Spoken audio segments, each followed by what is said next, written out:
പിതാവിന്റെയും പുത്രന്റെയും പരിശുദ്ധാത്മാവിന്റെയും നാമത്തിൽ ആമേൻ. ഈശോ മിശിഹായ്ക്ക് സ്തുതിയായിരിക്കട്ടെ. നമ്മൾ ഈ കഴിഞ്ഞ ദിവസങ്ങളിലെല്ലാം പഴയ നിയമ ബലികൾ, കർത്താവിന്റെ കാൽവരി ബലിയുടെ ഒരു ചിത്രം മാത്രമാണ്. ഓരോ ബലിയും യേശുക്രിസ്തുവിന്റെ ബലിയിലാണ് അത് പൂർത്തിയായതെന്നും നമ്മുടെ പൂർവ്വപിതാക്കന്മാരായ അബ്രഹാം, ഇസ്ഹാക്ക്, യാക്കൂബ് എല്ലാവരും കർത്താവിന്റെ ബലിവേദിയോട് ചേർന്ന് ജീവിക്കുകയും ഏറ്റവും വലിയ പ്രാർത്ഥനയായ ബലി അർപ്പിച്ചുകൊണ്ടുള്ള പ്രാർത്ഥന അവർ ദൈവത്തിന് വേണ്ടി അർപ്പിക്കുന്നതായിട്ടും പല രീതിയിൽ പല കാരണങ്ങൾക്ക് വേണ്ടി ബലി അർപ്പിച്ചിരുന്നതായിട്ടെല്ലാം നമ്മൾ കണ്ടു. അങ്ങനെയാണ് ലേവ്യരുടെ പുസ്തകം 1-ാമത്തെ അധ്യായം മുതൽ 6-ാമത്തെ അധ്യായം വരെയുള്ള 5 ബലി നിയമങ്ങളെ കുറിച്ച് നമ്മൾ പഠിച്ചുകൊണ്ടുവരികയാണ്. 1-ാമത്തെ ക്ലാസ്സിൽ നമ്മൾ ദഹനബലിയെയും ആ ദഹനബലി, പഴയ നിയമത്തിലെ ആ ദഹനബലി യേശുക്രിസ്തുവിന്റെ കാൽവരി ബലിയിൽ എങ്ങനെയാണ് പൂർത്തിയായതെന്നും നമ്മൾ കണ്ടിരുന്നു. 2-ാമതായിട്ടുള്ളത് ധാന്യബലി. ധാന്യബലിയോടുകൂടി എപ്പോഴും പാനീയ ബലി അർപ്പിക്കേണ്ടതിന്റെ ആവശ്യത്തെക്കുറിച്ച് നമ്മൾ കണ്ടു. അതായത് അപ്പവും വീഞ്ഞും ഒരുമിച്ച് അർപ്പിക്കുന്നു. എപ്പോഴെല്ലാം ദഹനബലി അർപ്പിക്കുന്നു അതോടുകൂടെ ധാന്യബലിയും അർപ്പിച്ചുകൊണ്ട്, അപ്പവും വീഞ്ഞും കൂടെ അർപ്പിച്ചുകൊണ്ട് യേശുക്രിസ്തുവിന്റെ കാൽവരി ക്രൂശിലെ ബലിയെയും അതിനു മുമ്പായിട്ട് രക്തം ചൊരിയാതെ നടത്തിയതായ വിശുദ്ധ കുർബാനയുടെ അപ്പത്തിന്റെയും വീഞ്ഞിന്റെയുമായ ആ ബലിയെയും അത് കാണിക്കുന്നതായിട്ട് നമ്മൾ കണ്ടു. ആ ധാന്യബലിക്കകത്തുള്ള അർപ്പണ രീതി ഞാൻ പറഞ്ഞു തന്നിരുന്നു. അതിൻ്റെ കൂടെ എന്തൊക്കെ കൊണ്ടുവരാൻ പാടില്ല, എന്തൊക്കെ കൊണ്ടുവരാൻ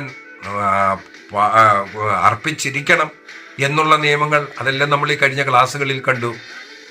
അതിനുശേഷം 3-ാമത്തെ ബലി സമാധാന ബലിയാണ്. സമാധാന ബലി അർപ്പിക്കുന്ന അർപ്പകനും അർപ്പിക്കുന്ന പുരോഹിതനും ആ ബലിയിൽ നിന്നും ഭക്ഷിക്കണമെന്നുള്ളൊരു നിയമം. വിശുദ്ധ കുർബാനയിൽ പങ്കെടുക്കുന്ന നമുക്ക് വിശുദ്ധ കുർബാന സ്വീകരിക്കാനുള്ള അനുമതിയാണ് അവിടെ നമ്മൾ കാണുന്നത്. അതുപോലെ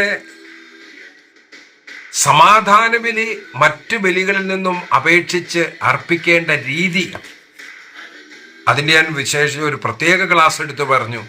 അർപ്പണ രീതി, പുരോഹിതൻ ഏതു ഭാഗമാണ് കഴിക്കുന്നത്, ദൈവത്തിനു വേണ്ടി ഏതു ഭാഗമാണ് ബലി അഗ്നിയിൽ കത്തിക്കേണ്ടത്, ബാക്കി വരുന്ന ഭാഗങ്ങൾ അർപ്പകന് വേണ്ടിയുള്ളതാണ്. ഇതെല്ലാം നമ്മൾ ആ സമാധാന ബലിയുടെ ക്ലാസ്സിൽ കണ്ടു കഴിഞ്ഞു. അതിനുശേഷം പാപപരിഹാര ബലി. പാപപരിഹാര ബലിയിൽ കുന്തിരിക്കമിടാൻ പാടില്ല. ദൈവത്തിന് സുഗന്ധം ഉള്ള ബലിയല്ലത്, കാരണം അതോട് പാപം ചേർന്നിരിക്കുന്നു. പാപപരിഹാര ബലിയും പ്രായശ്ചിത്ത ബലിയും 2 ബലികൾ നിയമപ്രകാരമുള്ളതാണ്. അത് ഒരു വർഷത്തിൽ ഒരിക്കലെങ്കിലും അർപ്പിച്ചേ പറ്റൂ. ലേവ്യരുടെ പുസ്തകം 16-ാമത്തെ അധ്യായത്തിൽ ഒരു തിരുനാൾ ആഘോഷിക്കുന്നുണ്ട്. യോം കിപ്പൂർ എന്നാണ് അതിനെ വിളിക്കുന്നത്. പാപപരിഹാര ദിവസമാണത്. അത് നിയമപ്രകാരം ഓരോ വർഷവും ഇങ്ങനെ അർപ്പിക്കണമെന്നുള്ള നിയമമാണ്. നിയമപ്രകാരം അർപ്പിക്കുന്നതും പാപം അതിനോട് ചേർന്നിരിക്കുന്നതിനാലും അത് ദൈവത്തിന് സുഗന്ധമുള്ള ബലിയായിട്ടല്ല.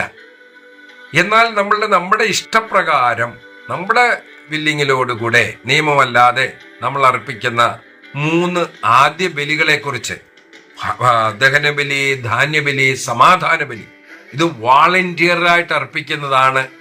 അത് ദൈവത്തിന് സുഗന്ധയുക്ത ബലിയാണ്. അതിൻ്റെ കൂടെ അതിനാലാണ് കുന്തിരിക്കം അർപ്പിക്കുന്നത്. ഇതെല്ലാം നമ്മൾ കണ്ടു കഴിഞ്ഞു. ഇതുവരെയായിട്ട് നമ്മൾ 4 ബലികൾ ഇങ്ങനെ കണ്ടു കഴിഞ്ഞു. കഴിഞ്ഞ ക്ലാസ്സിൽ നമ്മൾ പാപപരിഹാര ബലിയും കണ്ടു. ഇന്ന് പ്രായശ്ചിത്ത ബലിയെക്കുറിച്ചാണ്. ഒരുവൻ പാപം ചെയ്ത് മറ്റുള്ളവർക്ക് എന്തെങ്കിലും രീതിയിൽ നഷ്ടം വരുത്തിയിട്ടുണ്ടെങ്കിൽ അതിന് പ്രായശ്ചിത്തം ചെയ്തിരിക്കണം. നമ്മൾ കുമ്പസാരിച്ചു കഴിയുമ്പോൾ വൈദികൻ നമുക്ക് പ്രായശ്ചിത്തമായിട്ട് ഇന്ന കാര്യം ചെയ്യുക എന്ന് പറഞ്ഞു തരുന്നുണ്ട്. സത്യത്തിൽ കുമ്പസാരിപ്പിക്കുന്ന വൈദികനുള്ള നിയമപ്രകാരം നമ്മുടെ പാപങ്ങൾക്ക് അനുസരിച്ച പ്രായശ്ചിത്തം കൊടുക്കണമെന്നൊരു നിയമമുണ്ട്. ഞാൻ ആരുടെയെങ്കിലും എന്തെങ്കിലും മോഷ്ടിച്ചിട്ടുണ്ടെങ്കിൽ അതിനെ തിരികെ കൊടുപ്പിക്കാൻ ഉപദേശം തരേണ്ട ആണ് അച്ഛൻ. അതുപോലെ എൻ്റെ ആ പാപം, ഞാൻ ഏറ്റുപറഞ്ഞതായ പാപം, മറ്റുള്ളവർക്ക് വരുത്തിയിട്ടുള്ളതായ നഷ്ടങ്ങൾ നമ്മൾ അതും കണ്ടു കഴിഞ്ഞു. ഓരോ പാപവും ഏറ്റവും ആദ്യം ദൈവത്തിൽ നിന്നും നമ്മൾ അകലുകയാണ്, ദൈവസ്നേഹത്തിൽ നിന്നും അകലുകയാണ്, ദൈവത്തിന് നമ്മൾ ദുഃഖം കൊടുക്കുകയാണ്. പിന്നെ നാം എല്ലാവരും ഒരു സഭയുടെ അംഗമാണ്. ആ സഭയ്ക്കൊരു മുറിവേൽപ്പിക്കുന്നുണ്ട്. ഏതെങ്കിലും പാപം ഏതെങ്കിലും സഭയിലെ ഒരു അംഗത്തിന് എതിരായിട്ടായിരിക്കാം നാം പ്രവർത്തിക്കുന്നത്. അതിനെ പൂർത്തി ചെയ്യുന്നതിന് വേണ്ടിയുള്ള നിയമമാണ് ഈ പ്രായശ്ചിത്ത ബലിക്കകത്തുള്ളത്. വളരെ സുന്ദരമായിട്ട് ഈ പ്രായശ്ചിത്ത ബലിയെ കുറിച്ച് നമുക്ക് ലേവ്യരുടെ പുസ്തകം 5-ാമത്തെ അധ്യായം 14 മുതലുള്ള വാക്യങ്ങളിൽ നമുക്ക് വായിക്കുവാൻ സാധിക്കും. ലേവ്യരുടെ പുസ്തകം 5-ാം അധ്യായം 14 മുതൽ 6-ാമത്തെ അധ്യായം 7-ാം വചനം വരെ ഈ പ്രായശ്ചിത്ത ബലിയെക്കുറിച്ചുള്ള നിയമങ്ങളാണ് എഴുതിയിരിക്കുന്നത്. ഞാൻ ആദ്യ ക്ലാസ് തൊട്ടേ പറഞ്ഞു തരികയാണ്, പഴയ നിയമ ബലികളിലുള്ള എല്ലാ നിയമങ്ങളും യേശുക്രിസ്തുവിന്റെ ക്രൂശുബലി നടക്കുന്നത് എങ്ങനാണോ അതിനനുസരിച്ചാണ് നൽകിയത്. അതായത് ദൈവമായ കർത്താവ് മോശ വഴി ഈ നിയമം നൽകുമ്പോൾ ദൈവത്തിന്റെ മനസ്സിലുള്ളത് കർത്താവിന്റെ യേശുവിന്റെ കാൽവരി ബലിയാണ്. യേശുവിന്റെ കാൽവരി ബലി എങ്ങനെ നടക്കുന്നുവോ, കാൽവരി ബലി എന്തിനു നടന്നുവോ അതിനനുസൃതമായിട്ടുള്ള ബലി നിയമങ്ങളാണ് ഈ 5 ബലികളിലും, പഴയ നിയമ ബലികളിലും നമുക്ക് കാണുവാൻ സാധിക്കുന്നത്. ഇവിടെ പറയുകയാണ് പ്രായശ്ചിത്തം ചെയ്യണമെന്ന്. ഇത് പ്രായശ്ചിത്ത ബലിയാണ്. പാപം ക്ഷമിക്കുക മാത്രമല്ല, പാപം വരുത്തിവെച്ചതായ നഷ്ടം അതിനെയും അത് പൂർത്തിരിക്കുകയാണ്. ക്ഷതിപൂർത്തി എന്ന് പറയും. അതുണ്ടാക്കിയതായ നഷ്ടത്തെ അത് പരിഹരിച്ചു കൊടുക്കുന്നു. എന്താണ് ആക്ച്വലി റിപ്പറേഷൻ ഓഫ് ഓഫറിംഗ്? പ്രായശ്ചിത്ത ബലിയുടെ നിയമം.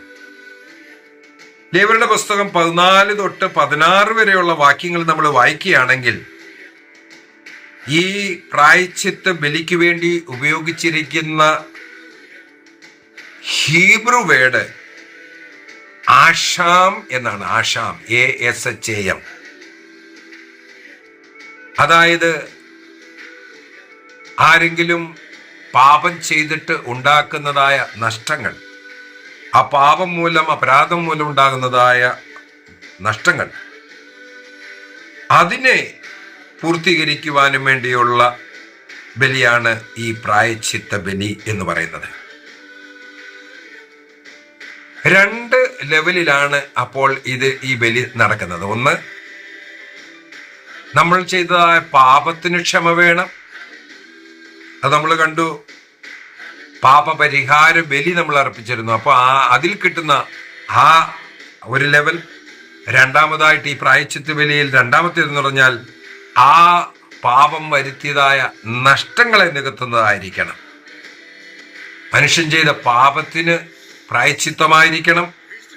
അതുപോലെ അത് വരുത്തിയതായ നഷ്ടം പൂർത്തീകരിക്കാനുള്ള ഒരു കാര്യം. ഇങ്ങനെ 2 കാര്യങ്ങളാണ് ഈ പ്രായശ്ചിത്ത ബലിയിലൂടെ നടക്കുന്നത്.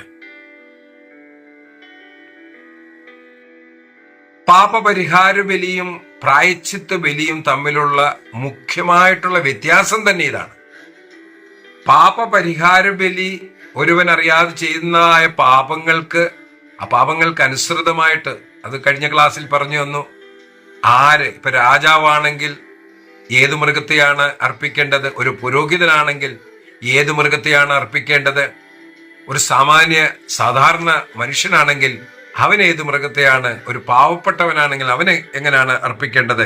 ഇതിനെല്ലാം വ്യത്യസ്തമായ ഒരു ലെവൽ, ഒരു രീതി അതിനകത്ത് നമുക്ക് കാണുവാൻ സാധിക്കും. എന്നാൽ പ്രായശ്ചിത്ത ബലി ഇതിനകത്ത് നമ്മൾ കാണുന്നത് മറ്റേ പാപപരിഹാര ബലിക്ക് നമ്മൾ കണ്ടതാണ് ഹീബ്രു വാക്യമായിട്ട് ചത്താത്ത് ശബ്ദമാണ് ഉപയോഗിച്ചിരിക്കുന്നത്. ഇവിടെ ആശാം എന്ന ഒരു വാക്കാണ് ഉപയോഗിച്ചിരിക്കുന്നത്. ഈ ചത്താത്ത് പാപത്തെ ഒരു മനുഷ്യനിൽ നിന്നും കഴുകിക്കളയുകയാണ്. എന്നാൽ ഈ ആശാമിനകത്ത്, പ്രായശ്ചിത്ത ബലിക്കകത്ത് പാപക്ഷമയുമുണ്ട്.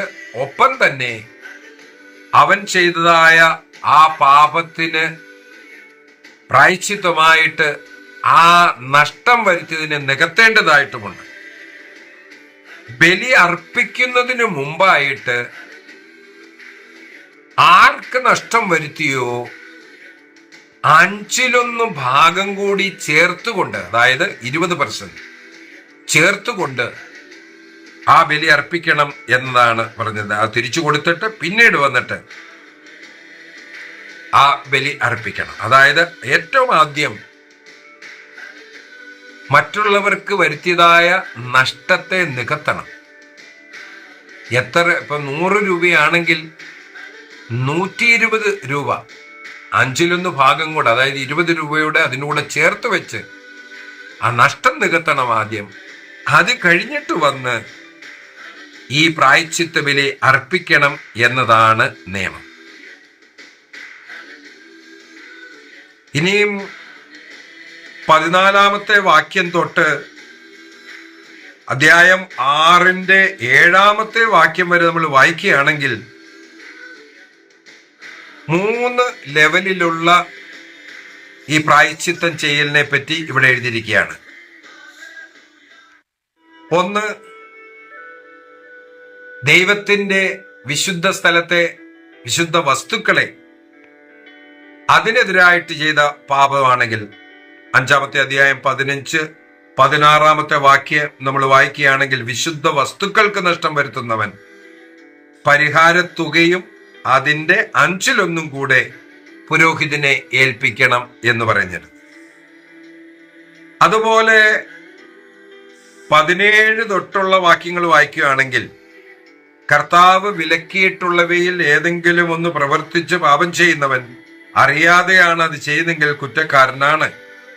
അവൻ അത് തെറ്റിന് ഉത്തരവാദിയായിരിക്കും. പ്രായശ്ചിത്ത ബലിയുടെ ചെലവിനനുസരിച്ച് നീ നിശ്ചയിക്കുന്ന വിലയുള്ളതും ഊനമറ്റതുമായ ഒരു മുട്ടാടിനെ അവൻ ആട്ടിൻ പറ്റത്ത് നിന്ന് പുരോഹിതന്റെ അടുക്ക് കൊണ്ടുവരണം. അപ്പോഴാണ് ആ കുറ്റം അറിയാതെ ചെയ്തു പോയ തെറ്റുകൾക്ക് പ്രായശ്ചിത്തമായിട്ട് മുട്ടാടിനെ അർപ്പിക്കുന്നതിനെ പറ്റി പറയുന്നു. അതായത് ദൈവത്തിന്റെ മുമ്പാകെ അറിഞ്ഞോ അറിവോ അല്ലാതോ നമ്മൾ ചെയ്യുന്ന ഏത് തെറ്റും അത് വലിയൊരു കാര്യമായിട്ട് തന്നെ നമ്മൾ എടുക്കണം, കുറ്റമായിട്ട് എടുക്കണം. ദൈവം മുമ്പാകെ നമ്മളെ എളിമപ്പെടുത്തിക്കൊണ്ട് അത് സ്വീകരിക്കണം എന്നതാണ് പറയുന്നത്. ഇനി 3-ാമത്തെ ലെവലിനകത്ത് 6-ാമത്തെ അധ്യായം 1 മുതലുള്ള വാക്യം നമ്മൾ വായിച്ചു, 7-ാമത്തെ വാക്യം വരെയുള്ളത്. അതേ ഒരു വ്യക്തി മറ്റൊരു വ്യക്തിക്കെതിരായിട്ട് ചെയ്യുന്ന തെറ്റുകൾ, കള്ളം പറയുന്നതായാലും മറ്റുള്ളവരെ കബളിപ്പിക്കുന്നതായാലും മറ്റുള്ളവന്റെ മോഷ്ടിക്കുകയോ നഷ്ടപ്പെടുത്തുകയോ എന്ത് ഇങ്ങനെയുള്ള തെറ്റുകളുണ്ടോ അതിനുള്ള പ്രായശ്ചിത്തം ചെയ്യണം. എന്ത് ചെയ്താലും 5-ാമത്തെ വാക്യത്തിൽ എഴുതിയിരിക്കുകയാണ്, കള്ളസത്യം നേടിയതും കള്ളസത്യം ചെയ്ത് നേടിയതും എല്ലാം വിലയുടെ 1/5 കൂട്ടിച്ചേർത്ത് പ്രായശ്ചിത്ത വിലയുടെ ദിവസം ഉടമസ്ഥന് നീ തിരികെ കൊടുക്കണമെന്ന്. മറ്റുള്ളവർക്ക് എന്ത് നഷ്ടം വരുത്തിയിട്ടുണ്ടോ അതിൻ്റെ കൂടെ 1/5 ചേർത്ത് വെക്കണം. അതായത് 20% ചേർത്ത് വെച്ച് കൊടുക്കണം എന്നതാണ് ഇവിടെ പറഞ്ഞിരിക്കുന്ന നിയമം. ഇനി ഇങ്ങനെ അർപ്പിക്കുന്നതായ പ്രായശ്ചിത്ത ബലിയുടെ ഗുണങ്ങൾ എന്താണ്, അർപ്പിക്കേണ്ട രീതികൾ എന്താണ് എന്നൊക്കെ നോക്കിക്കഴിഞ്ഞാൽ ലേവ്യരുടെ പുസ്തകം 5:15-ലും 18-ലും 6-ാമത്തെ അധ്യായം വാക്യം 6-ലും എല്ലാം എഴുതിയിരിക്കുന്നത് ഊനമറ്റ ഒരു ആടിനെയാണ് അർപ്പിക്കേണ്ടത്. ഊനമറ്റ, അതിലൊരു കുറവും വരുത്തുവാൻ പാടില്ല.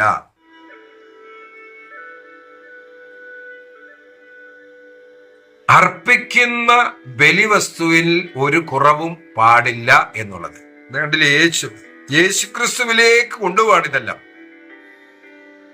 അതായത് നമ്മുടെ പാപത്തിന് പ്രായശ്ചിത്തമായിട്ട് അർപ്പിക്കുന്ന മുട്ടാടിൽ കുറവ് വരാൻ പാടില്ല എന്ന് ഇവിടെ പറയുന്ന 5:15, 5:18, 6:6 ഈ പറയുന്നതായി കാര്യം യേശു ക്രിസ്തുവിലേക്ക് നമ്മളെ അടുപ്പിക്കുകയാണ്. യേശു ക്രിസ്തുവാണ് ഏക മനുഷ്യൻ, ഒരു കുറവും ഒരു തെറ്റും ഒരു പാവവും ചെയ്തിട്ടില്ലാത്തവൻ.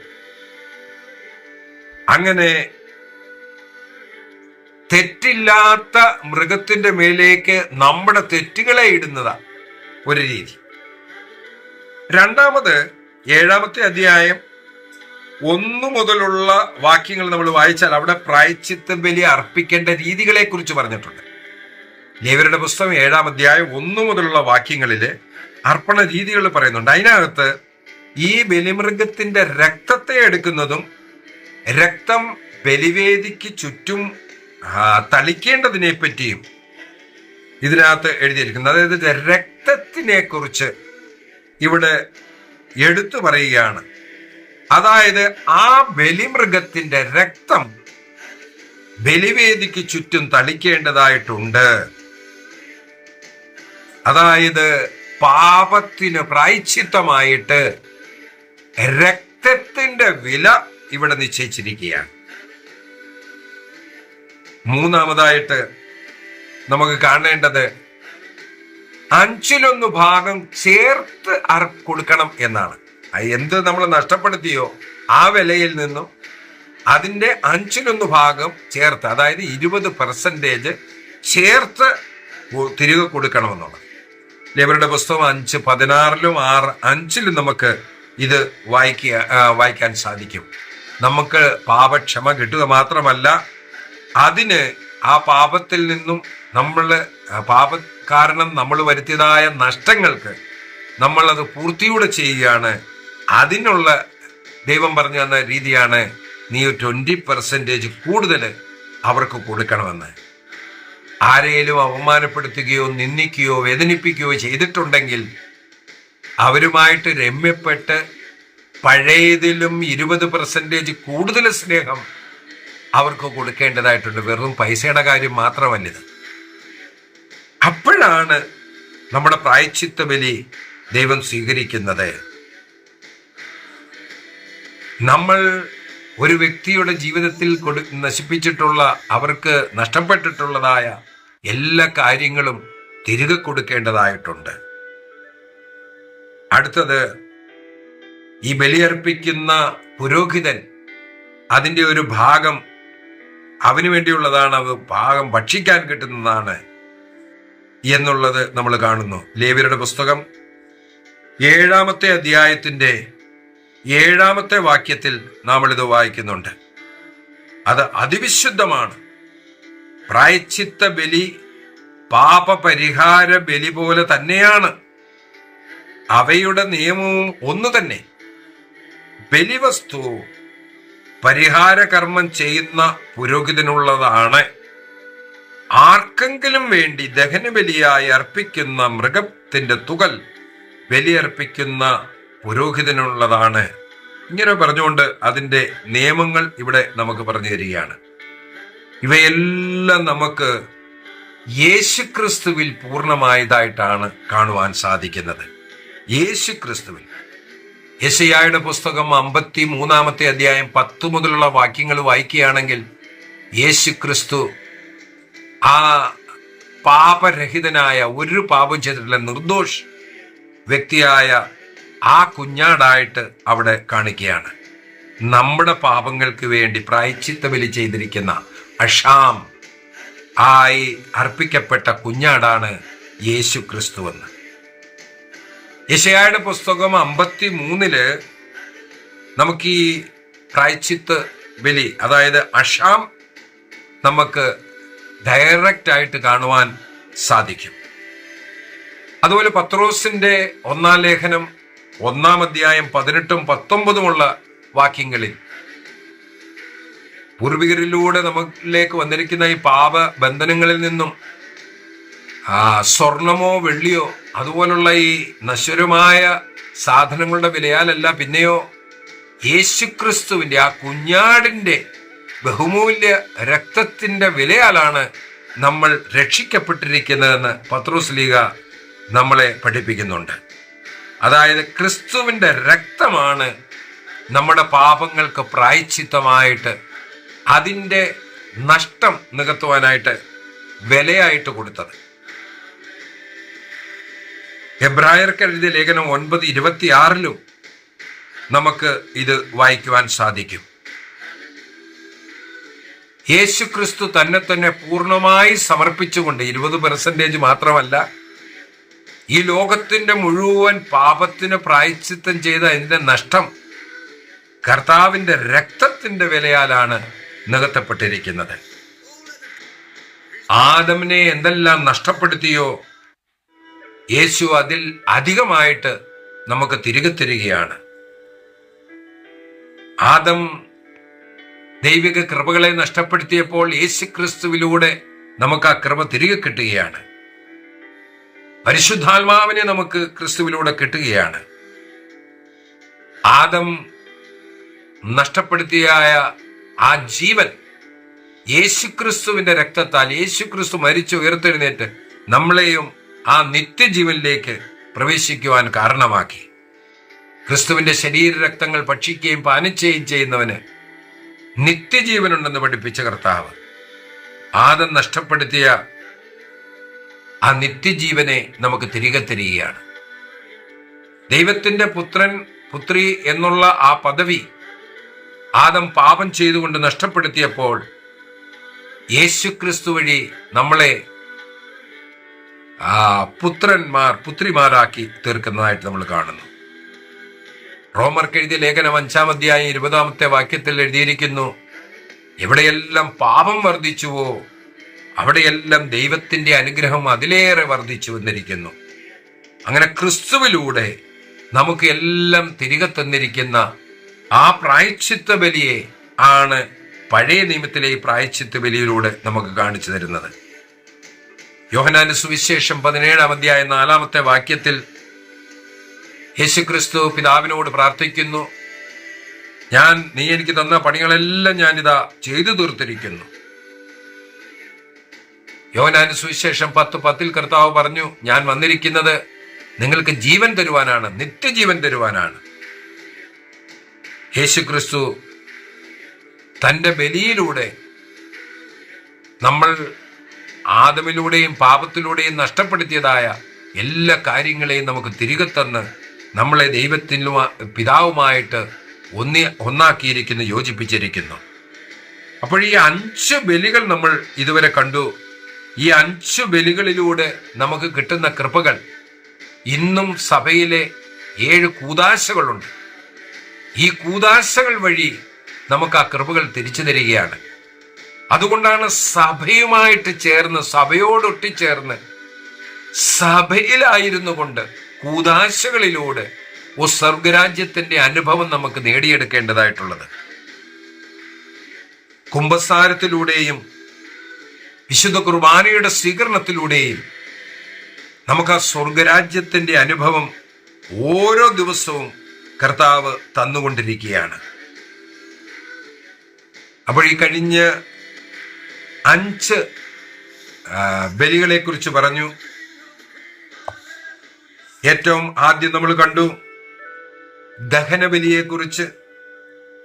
അതിന് നമ്മൾ ഹീബ്രു വാക്ക് ഓല, ക്രിസ്തുവിന്റെ പൂർണ്ണമായ സമർപ്പണം, തന്നെ പൂർണ്ണമായിട്ട് സമർപ്പിച്ച ക്രിസ്തുവിനെയാണ് ആ ദഹനബലിയുടെ, ഹോമബലിയിലൂടെ നമ്മൾ കണ്ടത്.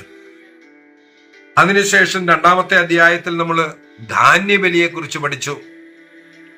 ധാന്യബലിയിൽ അപ്പവും വീഞ്ഞും അർപ്പിക്കുന്ന രീതി, വിശുദ്ധ കുർബാനയുടെ സ്ഥാപനം, കുരിശുബലത്തിന് മുമ്പാകെ വിശുദ്ധ കുർബാനയുടെ സ്ഥാപനത്തെക്കുറിച്ച് യേശുക്രിസ്തു പഠിപ്പിച്ചതായ ജീവന്റെ റൊട്ടി ഞാനാകുന്നു, എന്റെ ശരീരം യഥാർത്ഥ ഭക്ഷണം, എൻ്റെ രക്തം, യഥാർത്ഥ പാനീയം, അതിനെ പൂർത്തീകരിക്കുന്നതായിട്ട് നമ്മൾ കാണുന്നു. അതിനെ മിൻക എന്ന വാക്കാണ് ഹീബ്രു ഭാഷയിൽ ധാന്യബലിക്ക് വേണ്ടി ഉപയോഗിച്ചിരിക്കുന്നത്. മൂന്നാമതായിട്ട് നമ്മൾ കണ്ടു സമാധാന ബലി. സമാധാന ബലിക്കകത്ത് ഷെലാമീം എന്ന ഹീബ്രു പദമാണ് നമ്മൾ കണ്ടത്. അർപ്പിക്കുന്നവരും അതിൽ നിന്നും ആ ബലിയിൽ നിന്നും ഭക്ഷിച്ചിരിക്കണം എന്നുള്ളത് നമ്മൾ കണ്ടു. അതുപോലെ ധാന്യബലി അർപ്പിക്കുമ്പോൾ അതിനോടുകൂടെ പാനീയ ബലി അർപ്പിക്കണം. നെസേക്ക്, NESEK, നെസേക്ക് വചനമാണ് അവിടെ ഉള്ളത്. ജീവൻ രസ്, ജീവന്റെ ജലം, അതാണ് കർത്താവിന്റെ രക്തം, അതിനെ അർപ്പിക്കുന്നത്. ധാന്യബലിയോടൊപ്പം പാനീയ ബലി അർപ്പിക്കുക. സമാധാന ബലി അർപ്പിക്കുമ്പോൾ അത് അർപ്പിക്കേണ്ട രീതി, അർപ്പിക്കുന്ന ആളും അതിനെ ഭക്ഷിക്കണമെന്നുള്ള നിയമം. അത് കഴിഞ്ഞിട്ട് നമ്മൾ കാണുന്നു പാപ പരിഹാര ബലി, ചട്ടാത്ത്. ഹീബ്രു വചനത്തിൽ പാപത്തിൽ നിന്നും ഉള്ള ശുദ്ധീകരണത്തെ കുറിച്ചാണ് പറയുന്നത്. ഇന്ന് നമ്മൾ കണ്ടതായ അഷാം, അതായത് പ്രായശ്ചിത്തത്തിൽ പാപത്തിൽ നിന്നു ശുദ്ധി, അതുപോലെ പാപം വരുത്തിയതായ വിടവിനെ നികത്തുന്ന, നഷ്ടത്തെ നികത്തുന്ന പ്രായശ്ചിത്തം അർപ്പിക്കുന്ന, 1/5 ഭാഗം ചേർത്ത് കൊടുക്കുന്ന ആ രീതിയും നമ്മളിത് കണ്ടു. നമ്മൾ ഇതുവരെ പഴയ നിയമത്തിലെ 5 ബലികളാണ് കണ്ടത്. ഇനിയും പുതിയ നിയമ ബലിയിലേക്ക് ഞാൻ കയറിയാണ്. അടുത്ത ആഴ്ച മുതൽ ഓരോ ഞായറാഴ്ച ക്ലാസ്. ആ ഞായറാഴ്ചകളിൽ വിശുദ്ധ കുർബാന. ആ കുർബാന പഴയ നിയമ ബലിയിൽ നിന്നും നമുക്ക് നമ്മൾ ഇതുവരെ പഠിച്ചുകൊണ്ട് വന്നതായ അതിൻ്റെ എല്ലാം പൂർത്തിയായിട്ടും ക്രിസ്തുവിനോട് ചേർന്നുള്ള നമ്മുടെ ജീവിതം, ക്രിസ്തു വഴി നമുക്ക് കിട്ടുന്ന ആ സ്വർഗരാജ്യം, അതിൻ്റെ പൂർവാസ്വാദനമാണ് വിശുദ്ധ കുർബാന എന്നതാണ് നമ്മൾ ഇനി കാണാൻ പോകുന്നത്. അതുകൊണ്ട് എല്ലാ ഞായറാഴ്ചയുമുള്ള ഈ ക്ലാസ്സുകൾ നിങ്ങൾ കാണുകയും നിങ്ങൾക്ക് ഇഷ്ടപ്പെടുകയാണെങ്കിൽ അന്യ ആൾക്കാർക്ക് അത് അയച്ചു കൊടുക്കുക, ഗ്രൂപ്പിലേക്ക് അയച്ചു കൊടുക്കുക. അനേകരുടെ ജീവിതം വിശുദ്ധ കുർബാനയിലേക്ക് തിരിയുവാൻ ഇത് കാരണമാകട്ടെ. ഈ ക്ലാസ് കാണുന്നവർക്ക് വിശുദ്ധ കുർബാനയിൽ സംബന്ധിക്കുവാനുള്ള ഒരു പ്രേരണ കിട്ടട്ടെ. ഈ ക്ലാസ്സുകളിൽ സംബന്ധിക്കുന്നവർ വിശുദ്ധ കുർബാനയുടെ ഒരു പ്രത്യേക അനുഭവം അവർക്ക് കിട്ടുവാനും വേണ്ടി നമുക്ക് ശ്രമിക്കാം. നമുക്ക് പ്രാർത്ഥിക്കാം. ദൈവം നമ്മളെ എല്ലാവരെയും അനുഗ്രഹിക്കട്ടെ. പിതാവിൻ്റെയും പുത്രൻ്റെയും പരിശുദ്ധാത്മാവിൻ്റെയും നാമത്തിൽ ആമേൻ. ഈശോ മിശിഹായ്ക്ക് സ്തുതിയായിരിക്കട്ടെ.